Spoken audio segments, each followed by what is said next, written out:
All right, good evening, everybody.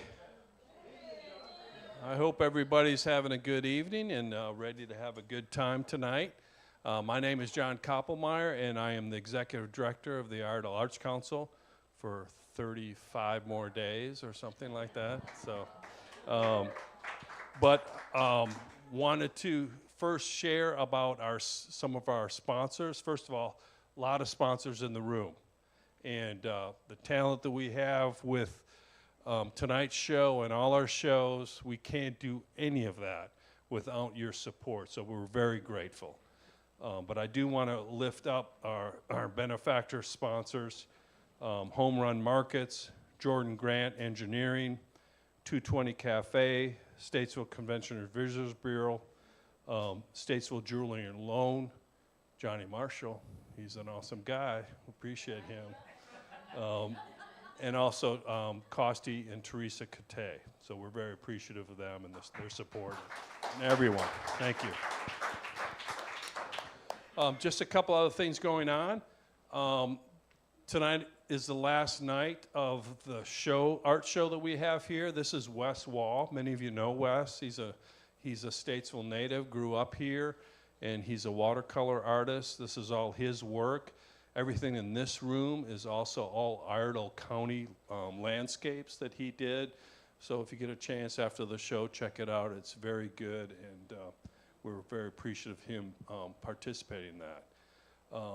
When I sent out the text early in the week, I said, because we had a show Monday, and I put in my text, I said, and now for something completely different, because that's what we definitely have tonight.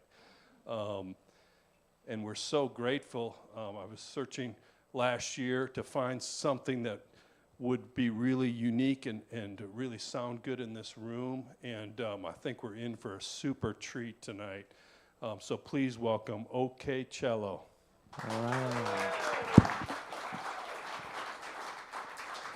Hey y'all, how you doing? Hey y'all, how you doing tonight? That sounds great. You all sound like you're about 300 in here. My name is OkCello Johnson. I'm a cellist. I'm a looper. I'm an improviser. I'm a storyteller. I'm a composer. And a lot of my work is informed by my personal relationship to the African diaspora. And I'm really honored to be here. This is my first time in Statesville. It's really my first time in the Charlotte area. My wife is from Durham, so right up the road. So I've been spending a lot of time there, but I've never stopped in this area, and it's beautiful. The place that I'm staying in is gorgeous. I'm having a good time while I'm here. So I want to say thank you all so much. I also want to say I want to change tonight, in tonight's show, what you might think about the cello. I imagine many of you have probably been to an orchestra or seen chamber music, seen a cello live before, and I'm hoping that I'm going to do something that you've never seen before, nothing that you've seen other cellists do. I want you to feel relaxed. I want you to feel like you can say hello or ask a question, or if you're feeling good, you can hoop or holler or sing. If there's a little space in the back there, you can get up and dance if you're so inclined. I'm hoping that by the end of this show, we all feel really close. You all probably know each other. I don't know you so well, but hopefully by the end of that show, all that will change. And I'm ready to play for you. So the first song I want to play for you is called Fire.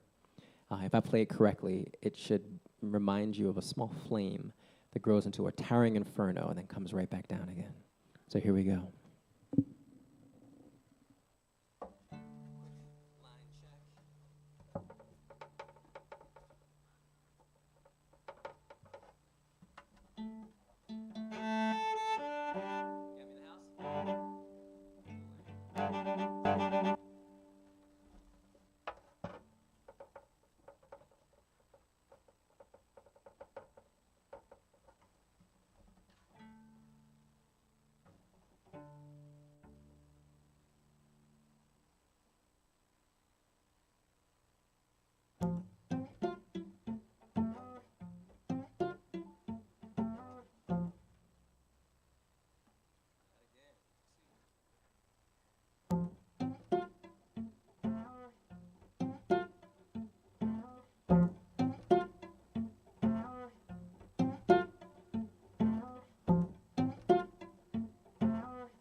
All right, so did you all see that flame grow into an inferno?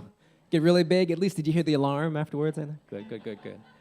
I want to see if I can get you all to help me thank my looper. So just so you have a sense of what I do here, I'm a looper, which means I play live and I record myself playing live, and then I play that back, and then I play with what I just played. And then I record that, and then I play that back, and I play with what I just played, and I record that on and on and on and on until it feels like there's an entire orchestra of cellos up here. And what allows me to do that is this little gray box. I'm not sure all of you can see it at my right foot. And it's a real life changer. It's a real game changer, and I'm really grateful to it. And as you may have seen at the beginning of the show, it can be a little temperamental. So can we just give it a little round of applause? Just say, thank you, Looper. We love you. Because maybe that way it'll decide to work for the whole show. But the other thing that I really wanted to kind of share with you is that it is a match made in heaven for the cello. I don't know if whoever made the looper knew that they were making it for the cello, and I'm certain that the people who made the cello had no idea that there would be a looper one day. But the two of them are a match made in heaven, and I'm going to show you how and why. First off, the one reason why I really love playing the cello is that it has like a ton of instruments in it, right? So it's got like a low end, it's got like a bass.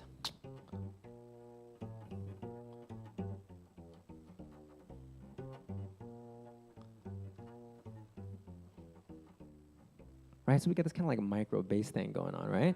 But in addition to having a micro bass, I've got a box. Do I have any drummers, any percussion folks in the audience? Anybody who knows what a cajon is? That's what I'm talking about. You know what a cajon is?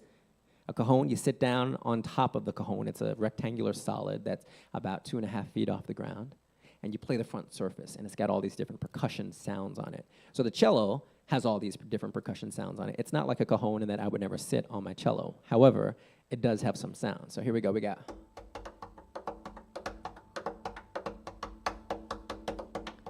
Right? So we got a little bongo. We got a little bass drum. Right? In addition to that, we have a shaker. Like, there are not a lot of cellists beating on their cello, but there are not a lot of cellists for sure doing this.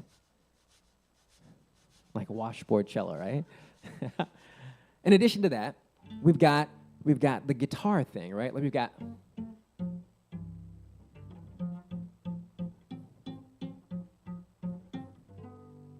Right? In addition to that, I can be an organ. Like I can play double stops, like.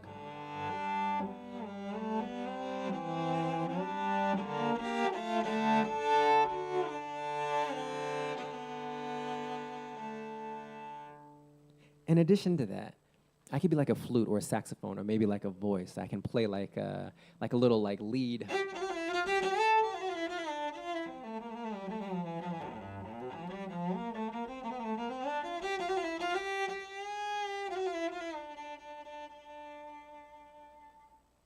All that is right there in the instrument. However, prior to the looper, you can only do one of those things at a time on the instrument, sometimes in one ensemble and one genre. But we're going to see if we can kind of mess all that up here. So let's start with like a little bass line, like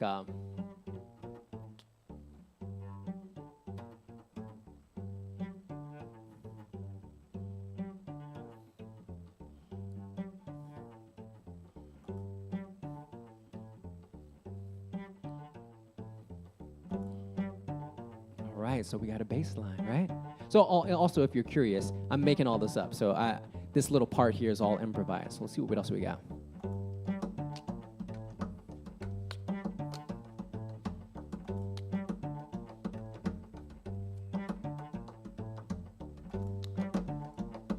Drum and bass, just like that, right there, right? What do we got?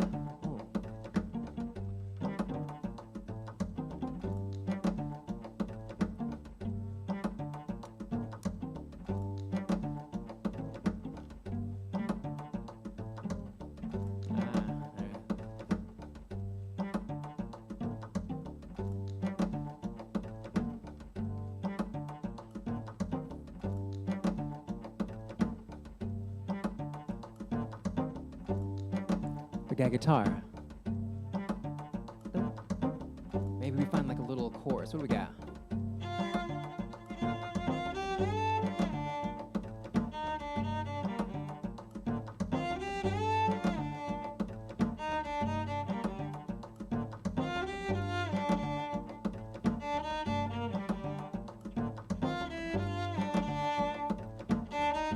Almost. That's it.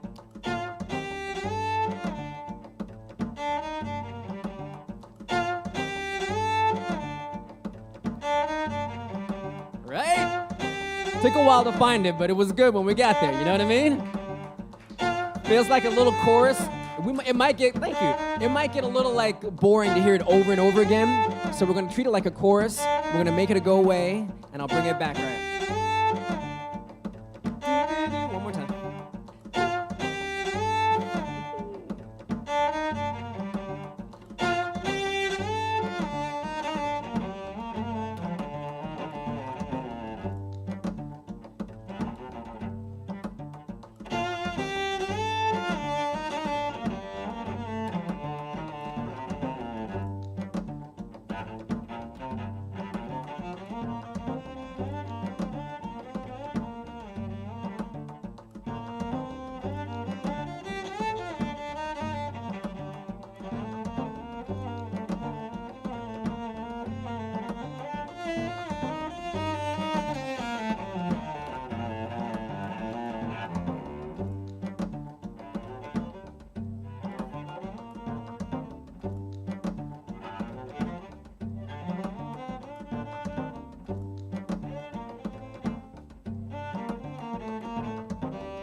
Right. This is my favorite one I've done in a long time. I don't know, Statesville, I think you all are doing something to me here. I like this one a lot. So I've got more tricks, right? So yeah, I'm an improviser, I'm a looper, but I've also got this technological stuff that's kind of cool. I've got this mic in front of my cello, and it allows me to amplify myself and to process my sound. But in theory, not only can I amplify myself, I can capture you in the mic. So what if I got you to go something like this? get you guys to try that? 1, 2, woo! Even a little louder, right? Woo! I'm not gonna do it this time. I just wanna hear y'all. Ready?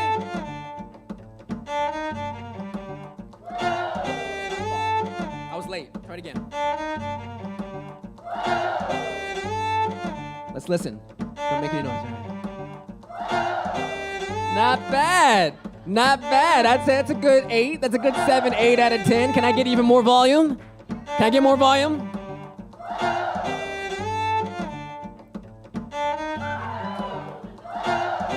We're gonna get rid of that one. All right, I'm gonna give you 1, 2, and then go. All right?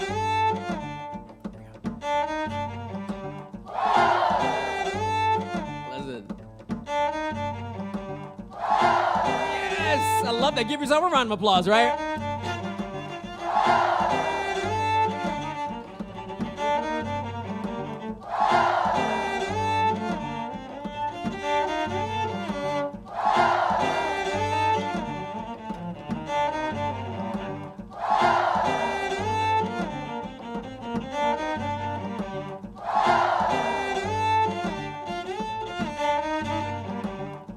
All right, so I've got more tricks. I've got more tricks, not just woos, right? Do you all hear this? Do you hear this? What's happening? What's happening? Oh, I love that. Woo! But what's happening?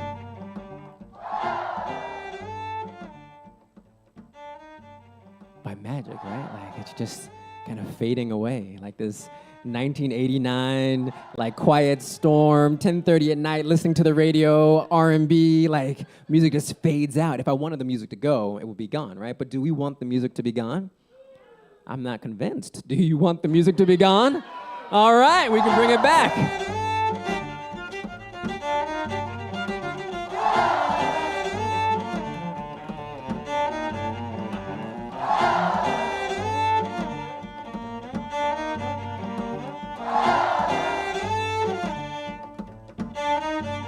All right, so I've got one more button that's super important, and I'm not gonna tell you what it is. You're gonna know what it is once you see what I do.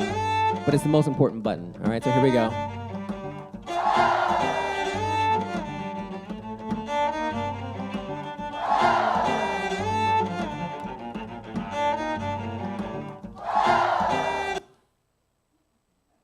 A stop button.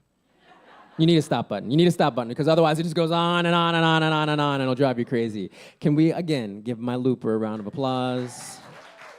Can we give yourselves a round of applause? That was a beautiful woo. Yeah, all right. Statesville is going to be one to remember. I might have to come back a few more times if y'all have me. All right, so that's about 75, 80% of what I do, right? So I'm a cellist. I improvise. I make up a lot of stuff, right? So I'm a cellist, I'm an improviser. I'm a looper, big part of my show. Cellist, improviser, composer. I basically take that and I turn those into songs. You'll hear them throughout the night. But the most kind of unsuspecting part of what I do is that I'm also a storyteller, right? So I like to tell stories, embed stories into my songs. And so I'd like to do that for you right now. I wanna take some time. We're having a good time, and we're going to continue to have a good time, but I'm going to bring the energy down a little bit and talk about something really important, something that I have been suffering from for much of my life. It's made some moments in my life really miserable, very, very difficult. I suspect some of you in this room also suffer from the same thing, and it has had an impact on your life. And you know, if we could do without it, we probably would. So I'd like to talk a little bit right now about seasonal allergies. Don't pretend like that's not a big deal. Like, how many of y'all like suffer from pollen? You and pollen are not friends. I'm not friends with pollen. I haven't been since I was a kid, and I don't think they had antihistamine when I was a kid. So I just remember cucumber slices and washcloths and sleep, and then occasionally, if you were really doing badly, Benadryl to knock you out for 2 days. You know what I mean? But now we have antihistamine, and I take Allegra. I'm sure there's some people out there that take Claritin and whatever the other antihistamines are. But the reality is that in order for them to really work, unless it's Benadryl, you have to take them in advance, right? You have to take them a week before you start having symptoms. And I never remember. I'm just busy. There's a lot of stuff going on. You know, I was raising kids, all that kind of stuff like that. And I would just start sneezing and itching and be like, oh, yeah, pollen. But there was this one year. This one year when I was smart enough, I was adult enough, I should say, to take my antihistamine in advance. And then in Atlanta, which is where I live, I'm from D.C., but I live in Atlanta. February 5th is the beginning of spring. Like it is practically winter when things start blooming. And this one year, February 5th came around and I was doing wonderfully. I was feeling good, but I thought it was a fluke. Maybe it was like one of those mild springs. So I gave it a couple more days. February 10th rolled around, doing excellently. But this can't be the antihistamine. Let me test it. So first thing I did, skip through freshly cut grass. Solid, doing wonderfully. Next thing I did, hug a tree. They got those big pine trees in Atlanta. You shake them in the yellow dust. Doing beautifully, right? Picnic in a garden. Had an amazing time. I did. How many of you are old enough to remember those Arid Extra Dry commercials from the 80s and the 90s where you get like tire swing and horseback ride and roll down a hill and do all those things without getting stinky? I did all those things, check, check, check, and I didn't have any symptoms. And I was all of a sudden a convert. I was a spring evangelist. I was telling everybody about how beautiful it was, and I wanted to write a song about spring. So I started writing, and I liked it. I was like, oh, this is cool. But I was really struggling with my title. Like, my title was really bad. Can I share my really bad title with you all? Will you promise not to judge me too badly? It was Springtime on Antihistamine. Really, really unimaginative. But it just so happened that it was the year that Black Panther came out. How many of you all remember Black Panther? How many of you all liked Black Panther? If you liked Black Panther, what would you do to show me that you like Black Panther? Y'all remember this? Yeah, the chest thing, right? Wakanda forever. Well, what I realized was that I actually fell in love with Wakanda, right? Technologically advanced, behind this jungle canopy, rural next to urban, cyborg animals, vibranium, really cool people. I loved Wakanda. I really wanted to be from Wakanda. And then all of a sudden it struck me, I had a name for my song. I had a title. Because this must be what it feels like to experience springtime in Wakanda. So the name of this song, much better than Springtime in here.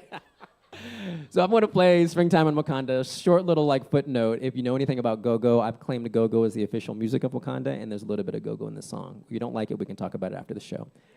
So here we go, Springtime in Wakanda.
Springtime in Wakanda. All right.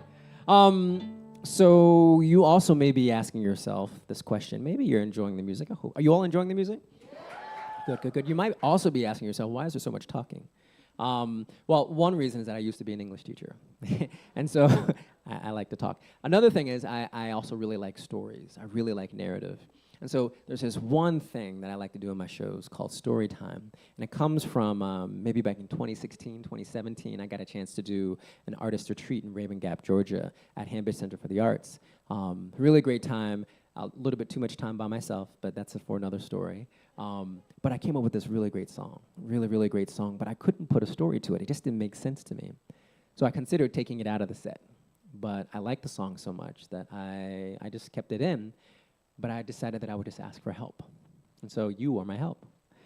What I'm going to do is I'm going to play this chord progression. And then I'm going to invite you to close your eyes and perhaps imagine a protagonist or maybe a historical era or maybe a color or an animal. Anything you'd like. And then what I'm going to do over that chord progression is I'm going to improvise and I'm going to hopefully create a score for a movie that's unfolding on the back of your eyelids, right? So I want you to pay attention to that movie and hopefully remember the details. And then at the end of the song, hopefully I'll get the house lights to be brought up just a little bit. And we'll see if we can get maybe one or two or maybe three brave souls to share their stories with us. Now, having been a teacher, I realize I gave you a whole lot of information. So I'm going to break it down into chunks. The first thing I'm going to do is I'm going to give you a chord progression. 2, 3.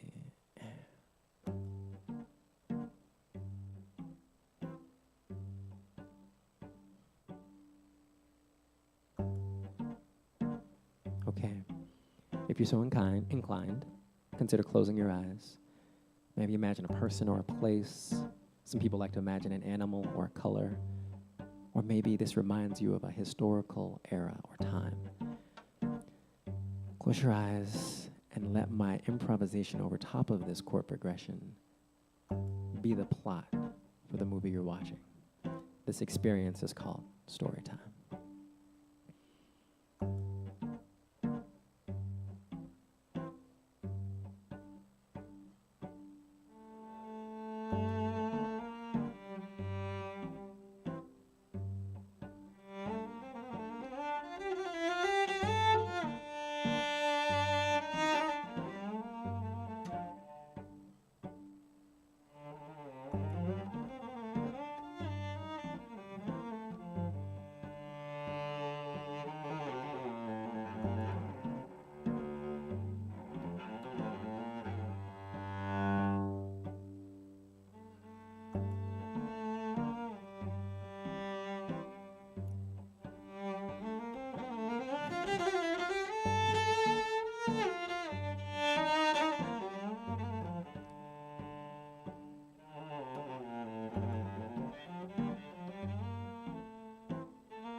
Yeah, that's it. There's nothing more.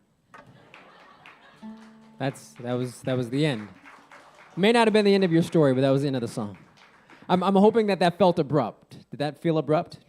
Gotcha. So maybe it gave your story some like cliffhanger energy, right? Like tune in next season when, right? That kind of thing. So can I get just a little bit of house light if we're able to control that? And if so, do we have any brave souls? Anybody that would like to? Yes, I see a hand straight there. Can you just stand up from right where you are and then just kind of share your story? Gypsy women round a campfire and the cats are playing the little. The little organs, right? The hand organs. Yeah. They're like accordion. All right. So yeah, that's the scene. And so okay, I love that. Very cool. Let's give her a round of applause for that scenario. Very cool.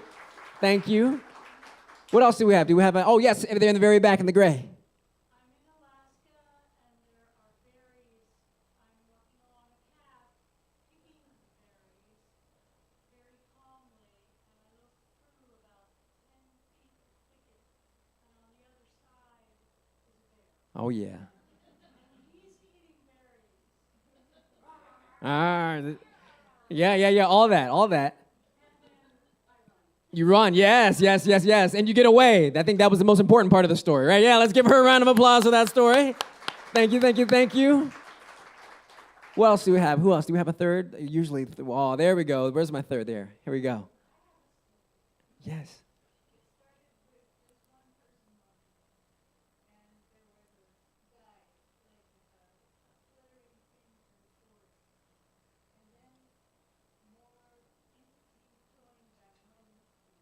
Mm.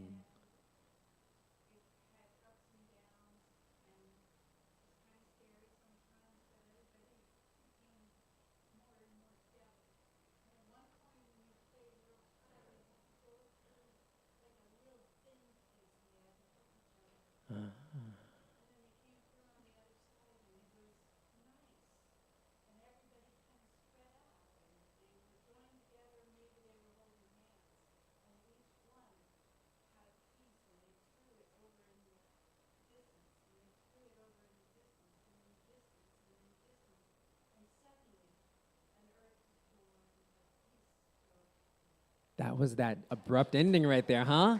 Abrupt ending of the old world and the birth of the new one. I like it. Thank you very much. Very cool. All right, so I know for a fact, after doing this for like 7, 8 years, that there are many more stories in the audience than one we have time for, and then two, often we have courage for, I understand. But I just happen to have something for those of us who have a story, but would not necessarily want to stand up and share it. At my website, which is www.OkCello. So my name is OkCello, OkCello, and everything, Instagram, website, Facebook, everything is OkCello. At my website, OkCello.com, there's a page there called Storytime.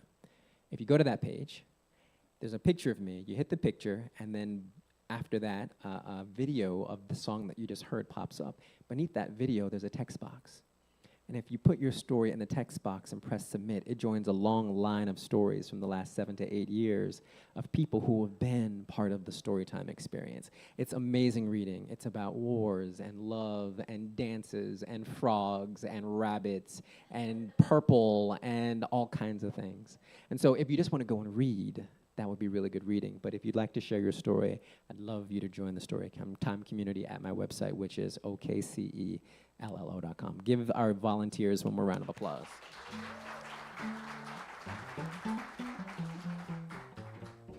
I like to tell my own story after story time.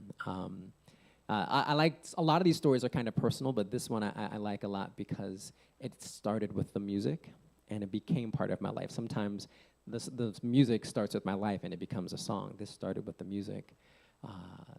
There's a song that I was playing that just felt that this plot of it was a person who was dreaming up, conjuring up, if you will, the person that they wanted to love.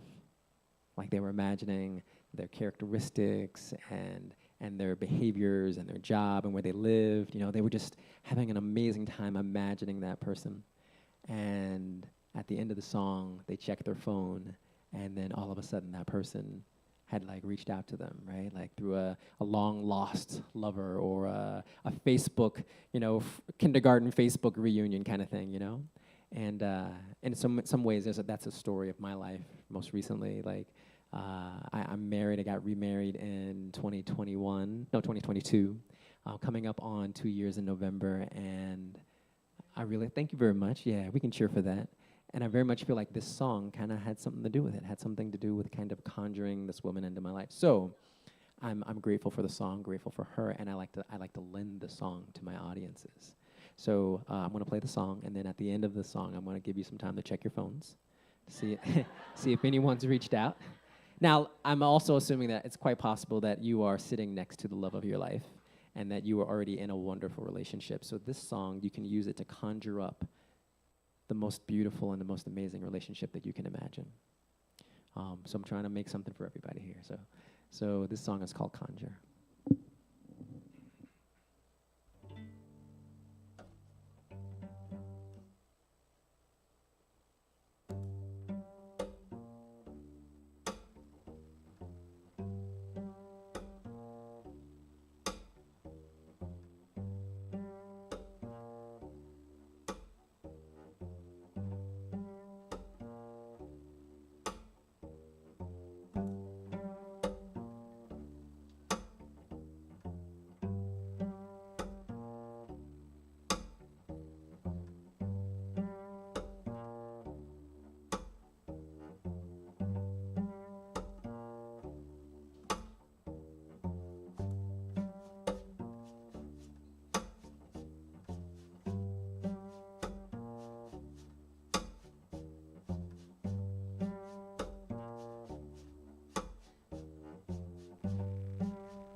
All right, so check your phones, check your texts, messages, your emails, Facebook. Facebook is where a lot of that stuff happens, right?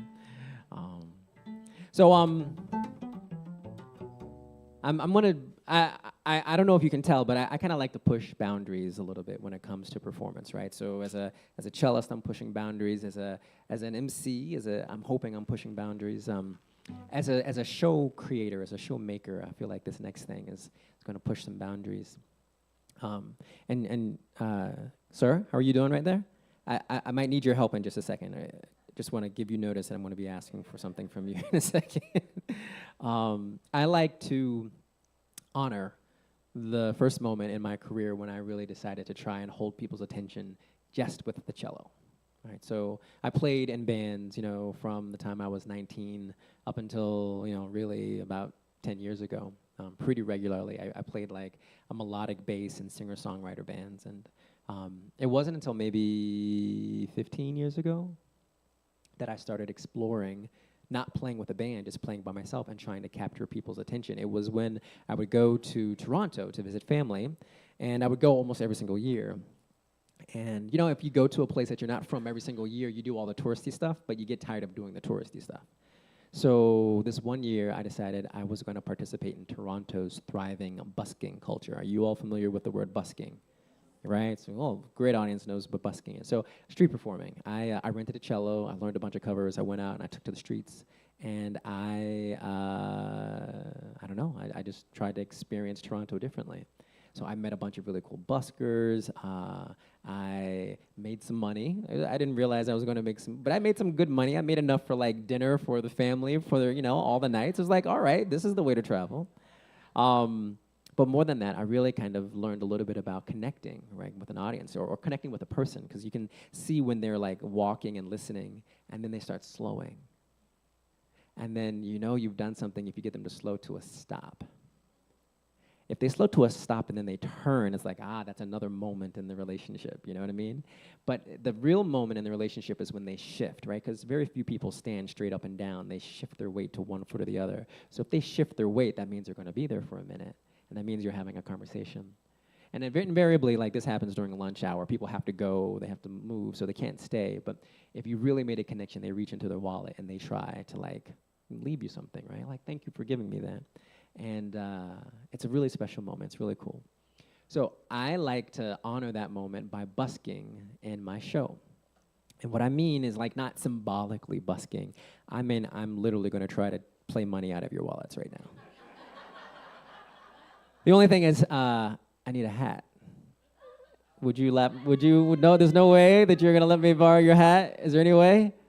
Nope. Okay. Well, John, is there a bucket or a bowl or something that we could put at the front of the stage? Or if someone has a hat that they don't mind. No, I don't make anyone. There we go. My dad is in the audience. Can we give my dad a round of applause? He's yeah.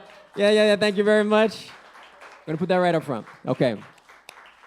So here's the deal. I hope you all are having a good time, and if you are having a good time, that's cool. And sometimes people are inspired just to like go in their wallet and put something in the hat because they're having a good time, and that's actually not the game. I've been paid, and I'm grateful for what I've been paid, and this is my job, and so that's not what this is. What this is if I play a song that makes you sing, that makes you laugh, that makes you elbow or hug the person next to you or look over really quickly like, oh, do you remember that? Or can you believe that I feel like I won that round? And if I won that round, I feel like you should put some money in that hat. Now, I also know that this is 2024 and people don't necessarily readily carry cash on them, and I'm prepared for that as well. Venmo, OkCello, Cash App, $, OkCello. That's my name, OkCello. Now, I know it sounds bold and audacious, and you're probably like, really? Is this what he's about to do? But I'm going to try and promise something to you, that if we go on this journey, we will have such a good time, and we will bond in such a way that you didn't expect by the end of the experience, that you'll be so glad that you did it. So will y'all go on this trip with me?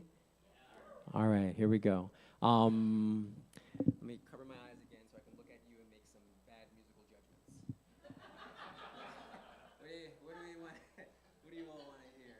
All right. Okay.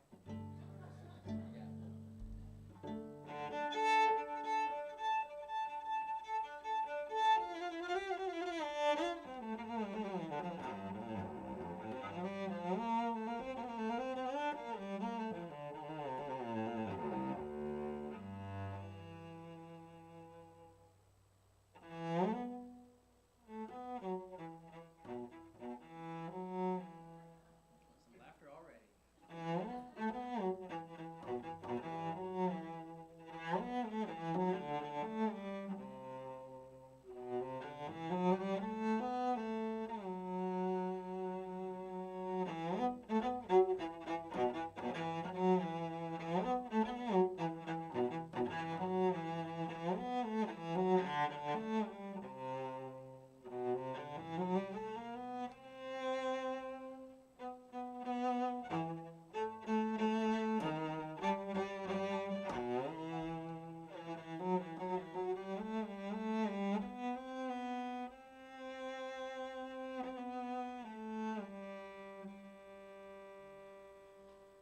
All right, maybe not huge, my favorite thing.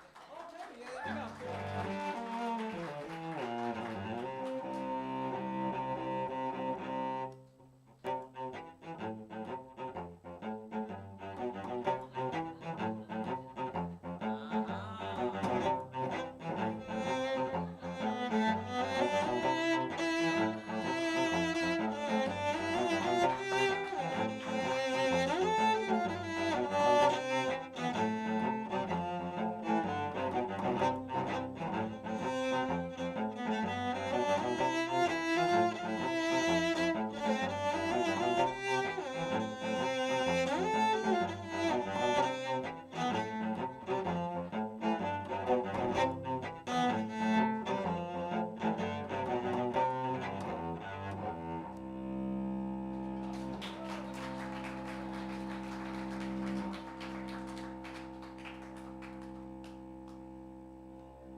what I think is young and hip now is like not apparently to like other audiences, and I'm like, oh yeah, I'm remember Public Enemy, and they're like, what? Like, were they in trouble with the law? Like, what do you? Like, it's that kind of a thing. So you're right. Like 1986 isn't old, but and anyway.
Boldly and confidently, as if this is all you were ever meant to do. All right, so here we go.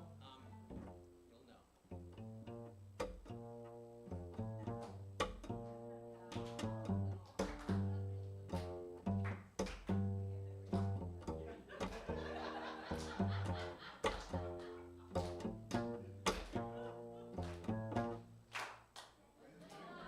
Yeah.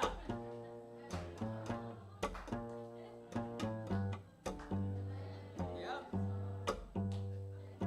Come on, y'all. You got it.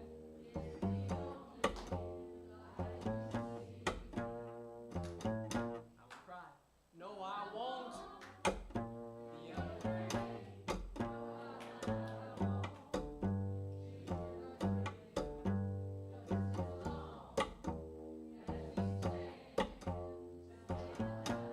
Here we go, and.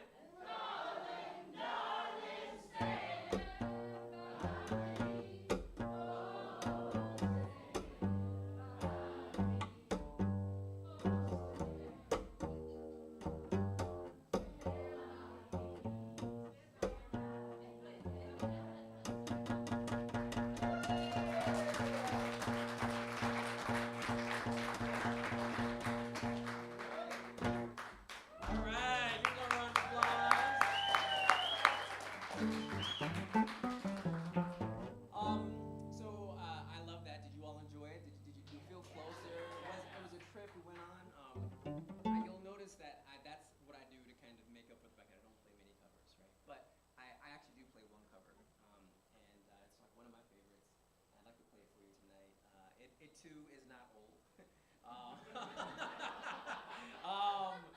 But it is a favorite of mine. I probably started really loving it when I was 13 or 14. It's by U2, and it's With or Without You. Yeah, I love that. I don't know what I was gravitating towards when I was 13 or 14 because I hadn't been in any serious relationships, and I certainly hadn't had any heartbreak or any loss. But somehow the words and the music really spoke to me, and I continue to feel like the words are a really beautiful lament and frustration with kind of just the hardest work there is to do, which is loving someone, right? Like, and it's the most beautiful and wonderful work, and also sometimes the most difficult, right? So I would like to play for you right now, With or Without You.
Thank y'all. Thank y'all. Thank y'all.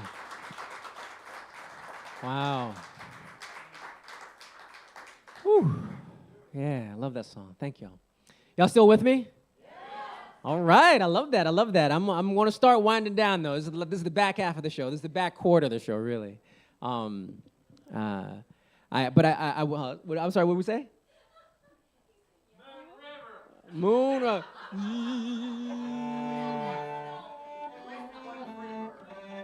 You know what? I just, for like kicks and giggles, want to learn Freebird one day and surprise someone when they ask for it. You know? But Moon River next time. I don't have it on me right now. But I do want to share something with you that's a bit of a confession. Yeah, I'm not 100% sure why I have chosen to do this. You know, there's no one who's, holding a gun to my head saying you have to go in front of, dozens, if not hundreds of people at times and share intimate details that you're embarrassed about, but I'm going to do it.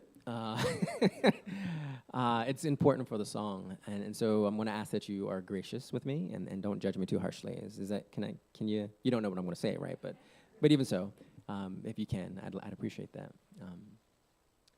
I'm in love with a theme to All in the Family. Do we have a median age old enough here to know anything about All?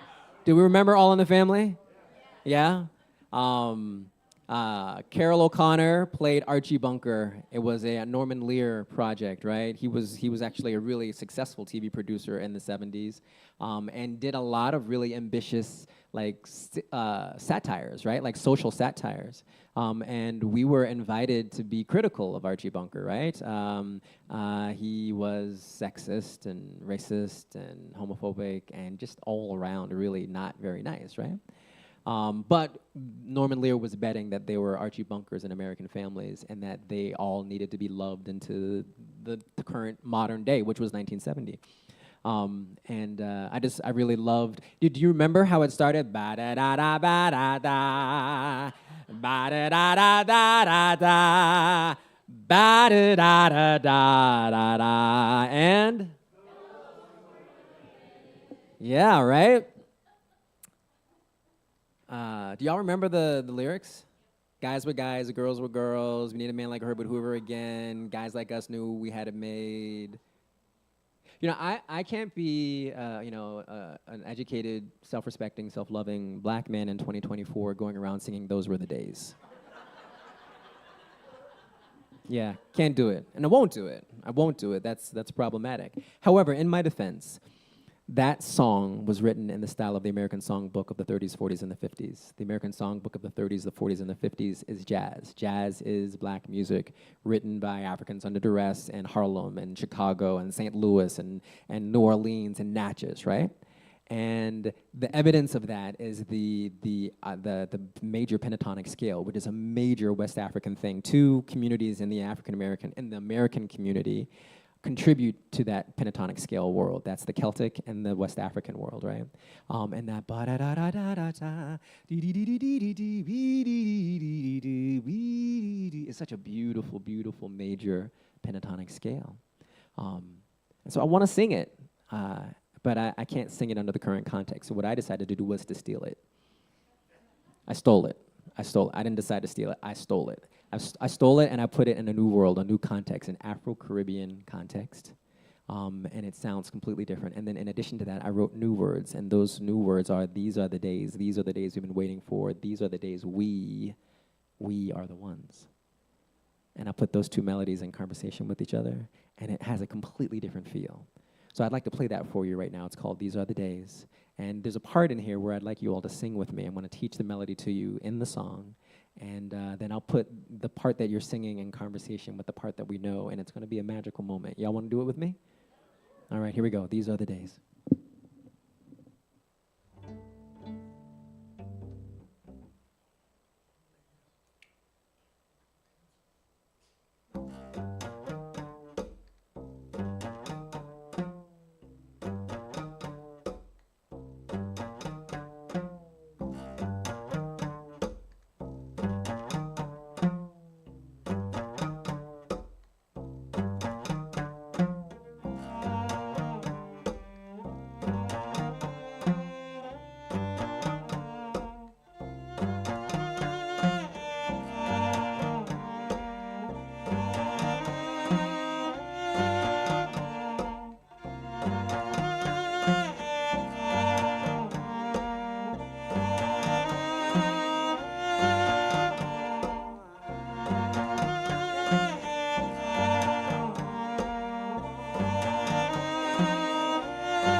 So the words are, these are the days.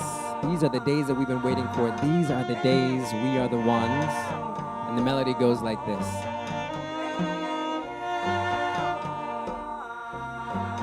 These are the days. These are the days that we've been waiting for. These are the days. These are the days, we are the ones. Will y'all sing that with me? These are the days, yes. These are the days that we've been waiting for. These are the days. These are the days, we are the ones. One more time, let me hear it by yourself.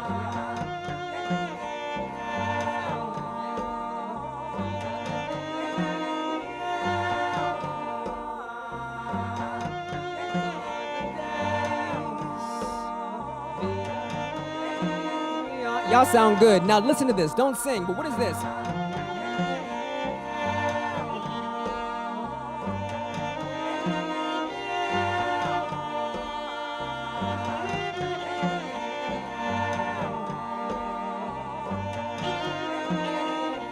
Y'all hear it? We got, yeah.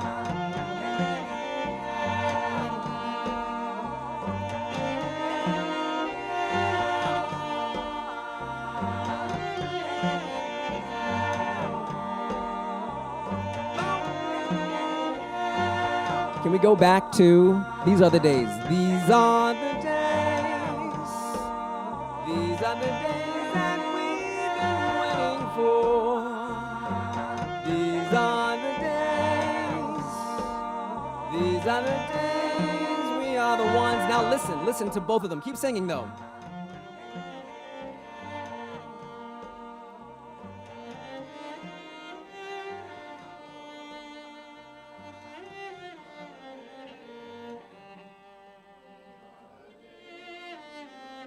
Great, one more time.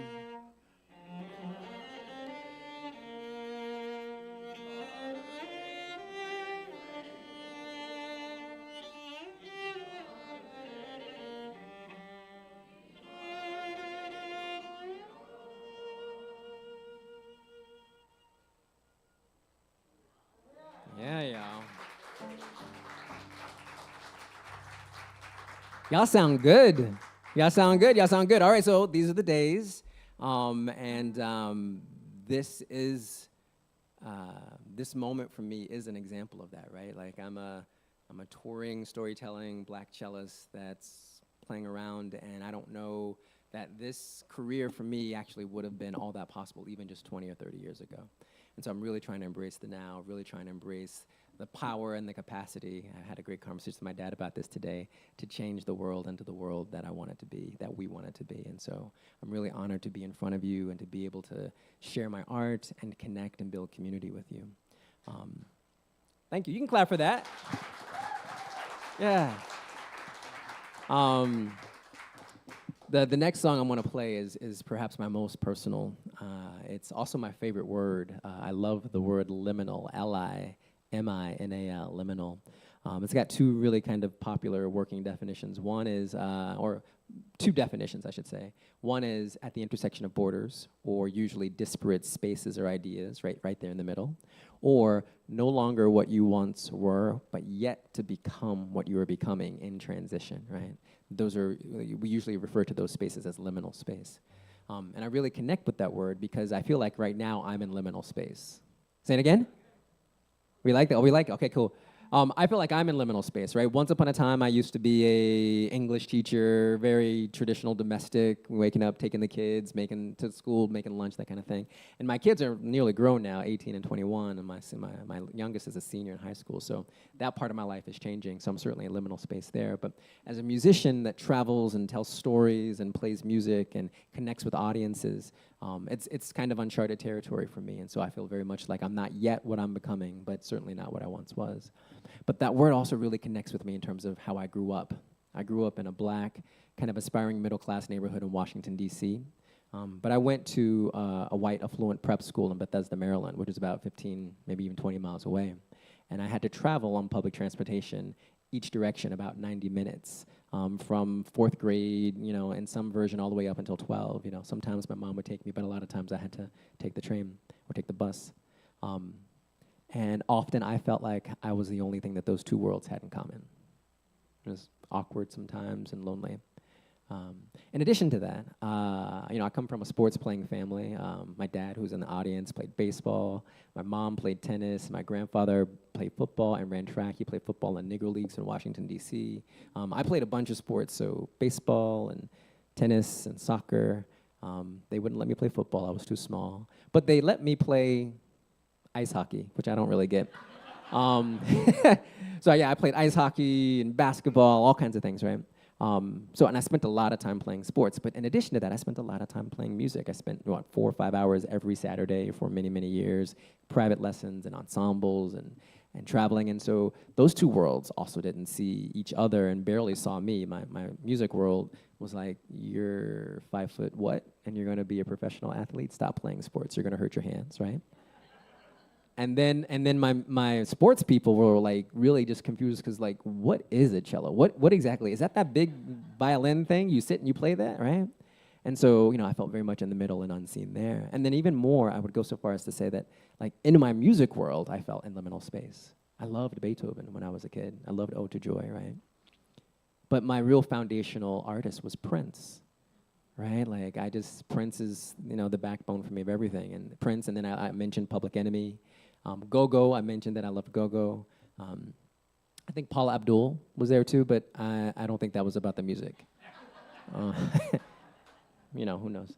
But the point is, my Prince people didn't care much for Beethoven, and my Beethoven people didn't care much for Prince, and I felt like I was in the middle there as well. And as a kid, I remember it feeling awkward and lonely, but I'm realizing that it might have also been the foundation of a superpower that I'm trying to develop, right? The superpower of being able to see beauty in lots of different communities, being able to speak truth to power under a variety of different circumstances. And more important, thank you. And maybe even more important, just being comfortable in your skin, right? So when I think about my early childhood, I think of the word liminal. When I think of the word liminal, this is the song that I hear.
I'm going to play one more song.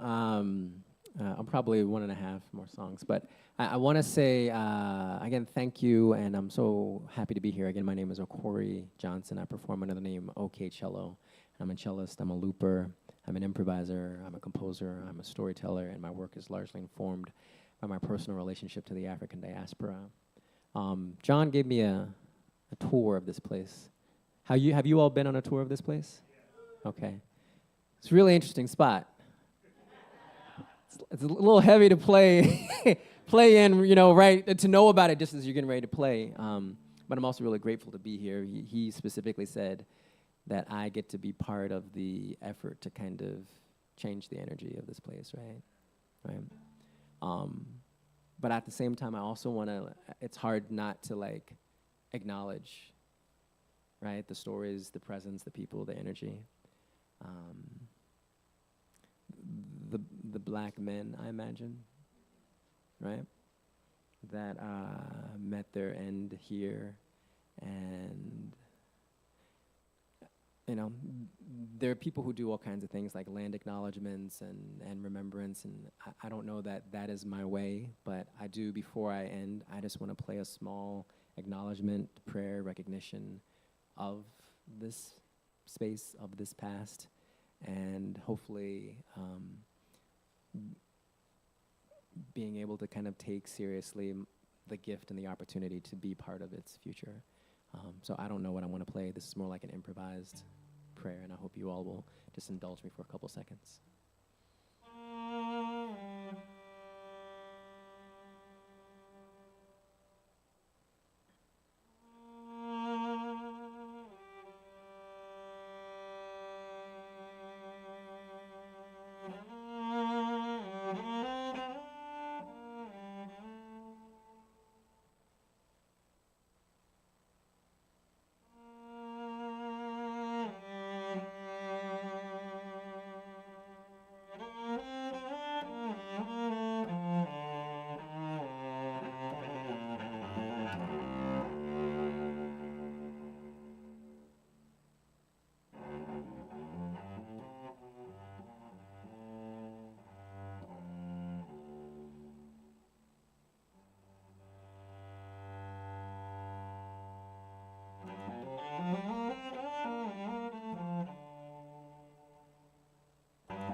All right, I'm glad I got that out. I want to end on a happy, upbeat note. At the end of a show like this, I feel like I have just like opened up my trench coat, you know what I mean? I have to shared everything with you, you know? And I hope in a very like meaningful and respectful way. But I feel like I've given a lot of myself to you, and I feel like now we kind of go together, y'all. Like, you know, I feel like I belong to you, and I hope, well, I feel like y'all belong to me, and I hope you feel like I belong to you. And so this last song I'd like to play is called "I Am All Yours Now." It's a house, and it's more like a techno house tune. There's a moment there for us to sing, but it's just kind of a way of saying thank you, and I would welcome any other opportunity to continue to give. So this is "I Am All Yours Now."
Thank you all very much.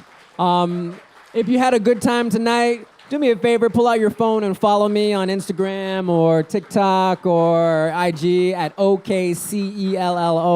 I had an amazing time. Thank you very much, Old Jail Listening Room, for bringing me, and I hope to see you again sometime.